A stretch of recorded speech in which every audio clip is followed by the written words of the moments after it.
Hello à tous, bienvenue. Donc aujourd'hui on va parler de Charlie Angel. Oui, un film qui a complètement floppé aux États-Unis et qui nous sort chez nous. Il nous sort quand même au cinéma chez nous. Alors je sais pas pourquoi, il aurait pu sortir sur Netflix par exemple, parce qu'effectivement on va voir que la distribution est pas non plus super étoffée quoi.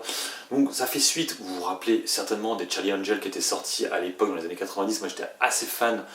C'était même plutôt 2000 je crois, réalisé par MSGJ, et puis on avait Drew Barrymore, Cameron Diaz et puis Lucy Liu.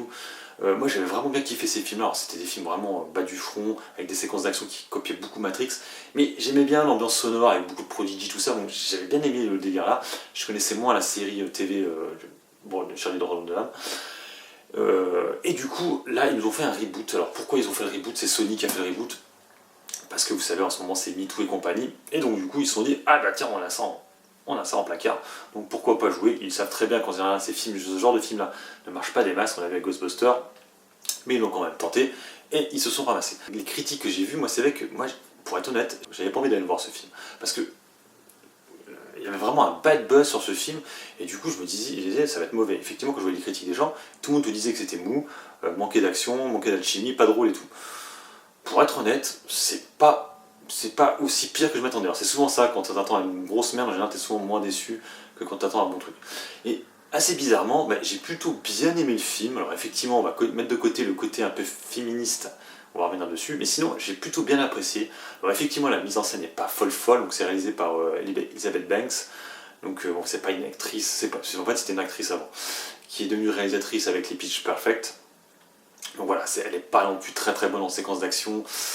Bon, par contre, je trouve qu'au niveau de l'alchimie des héroïnes et tout, c'est plutôt bon. Donc on retrouve au casting donc Elizabeth Banks qui joue du coup Bobsley, Patrick Stewart qui joue aussi Bobsley. Il y a plusieurs Bobsley dans celui-ci. Et on retrouve du coup Kristen Stewart, Noémie Harris, et puis une petite dernière que je ne connaissais pas du tout, qui est magnifique. Et Ella Balinska, alors magnifique. Vraiment, je sais pas si c'était top modèle avant, mais magnifique, grande, elle éclipse vraiment Kristen Stewart limite, et Noémie Harris, en tout cas voilà, magnifique, j'avais jamais vu. Très bon point pour le coup au niveau casting de ce niveau-là. Fille, magnifique, voilà. Bon bref, c'est pas ça qui fait un film, on est d'accord, en plus vu le délire MeToo, on va éviter de dire ça.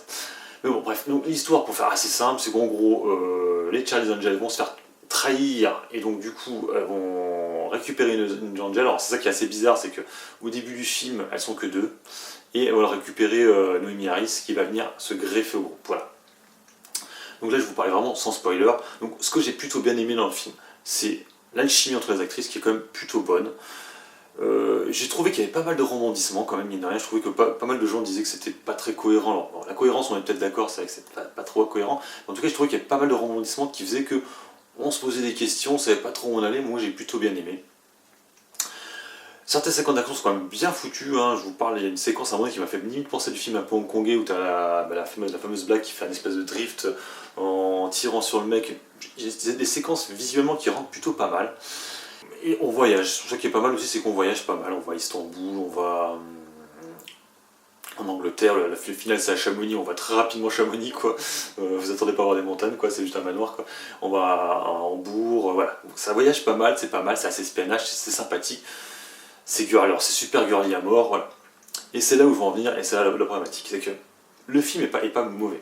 Le problème c'est le sous-entendu du film qui moi me dérange un peu. Et effectivement, c'est un film post-MeToo, on est d'accord.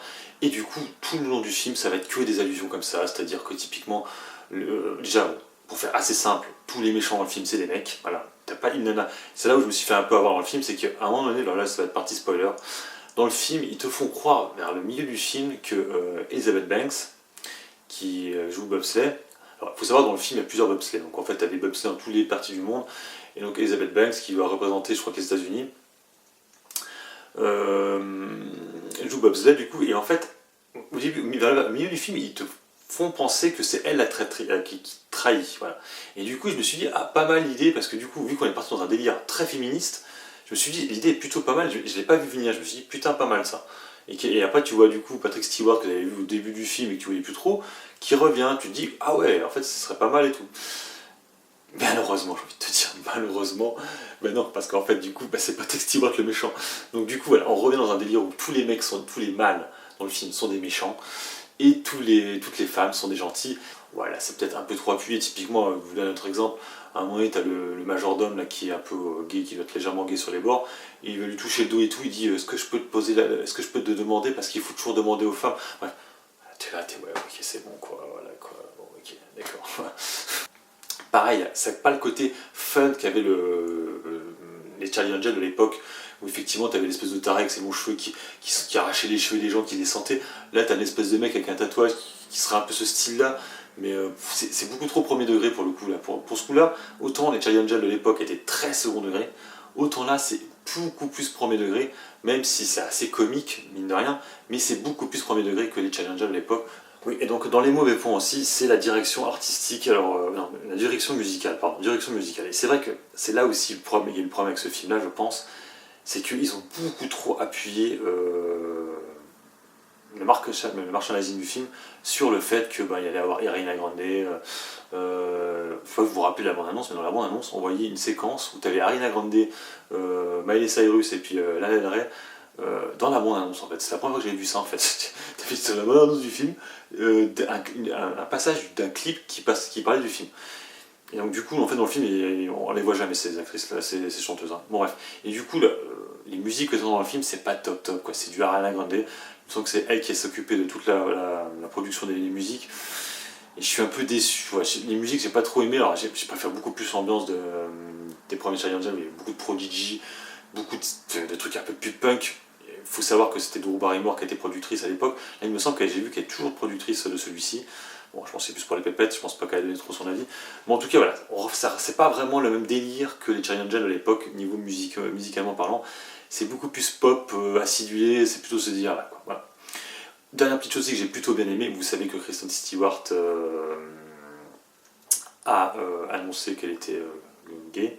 Et c'est vrai que dans le film, ça se ressent un peu, il me semble qu'il y a un passage, ça m'a fait assez rigoler, où tu la vois un peu zioter une gonzesse. Donc, dans le film, ils n'en parlent pas vraiment, mais c'est vrai que bon, voilà, quoi, c'est la seule qui drague personne.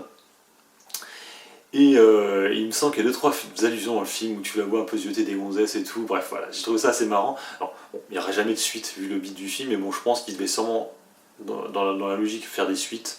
Bon, là, il n'y aura jamais de suite. Mais ça m'aura pas déplu une suite de ce Charlie Angel, bon, peut-être sur Netflix, des choses comme ça. Et dernière petite chose, quand au début du film tu as le logo Sony qui te met un peu dans l'ambiance que c'est un film produit par Sony, on l'a bien compris, et que pendant tout le film, t'as que du placement produit Sony, ça aussi ça commence un peu à me gaver.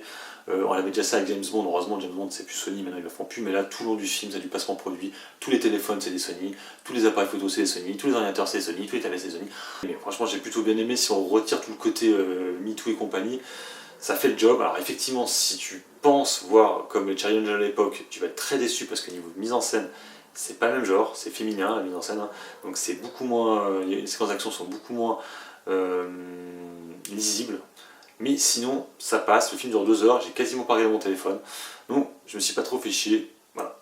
Donc check approve. Allez, bon, n'hésitez pas à vous abonner à ma chaîne, à mettre des petits pouces bleus. Sur ce, bonne soirée à tous, ciao.